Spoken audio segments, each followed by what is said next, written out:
ជំរាបសួរពុកម៉ែបងប្អូនបាទឥឡូវនេះខ្ញុំចុះមកដល់ទឹកដីមកកន្លែងទៀតបាទខាងខេត្តកំពង់ធំយើងណាបាទហើយចន្ទីរបស់គាត់នេះចូលវ័យបាទក្បាល8ឆ្នាំឥឡូវនេះខ្ញុំនៅលើចុងបាទលើចុងបាទចន្ទីតែម្ដងអញ្ចឹងណាបាទឥឡូវយើងពិនិត្យមើលទាំងអស់គ្នាបាទចន្ទីគាត់ណាបាទមើលពីក្រោមមកយើងមើលដឹងទេថាវាចេញឬមិនចេញអញ្ចឹងណាយើងឃើញតែស្លឹកចាស់ចាស់យើងថាគៀងអញ្ចឹងទៅបាទប៉ុន្តែបើសិនជាយើងចុះមើលជាក់ស្ដែងនេះឃើញទេបាទនេះ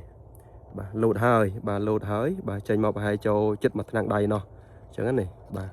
តើយើងឡើងមើលអញ្ចឹងបាទយើងដឹងថាចន្ទីយើងគៀងឬក៏វាចេញមកខ្លះហើយឬនៅស្រួលយើងវាយថ្នាំអញ្ចឹងណាបាទហើយនេះឥឡូវយើងមើល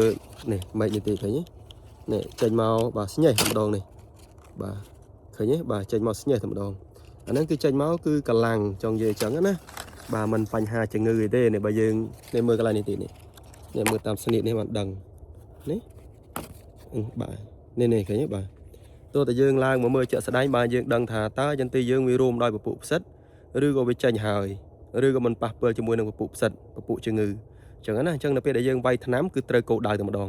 ការចំណាយរបស់យើងតិចយើងប្រើផលិតផលត្រូវគឺជោគជ័យអញ្ចឹងណាបាទដូចចន្ទីនេះយើងមើលពីក្រោមមកគឺចាស់ដើមមែនតើយើងមើលស្លឹកឡើងអន់ណាស្លឹកអន់ខ្លាំងមែនតើបាទទោះតែយើងឡើងមកដល់លើអញ្ចឹងទៅបានយើងដឹងបាទយើងដឹងថាចន្ទីនេះវាចេញប្រមាណភាគរយហើយនៅក្នុងការចេញគេហៅថាខ្នាយមឿនណា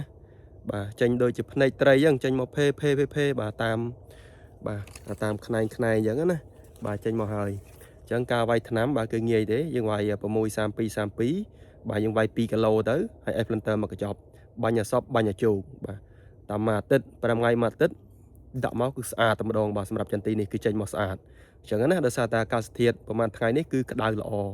បាទគឺក្តៅកម្ដៅគ្រប់គ្រាន់បរិយាកាសអត់មានត្រជាក់អីទេ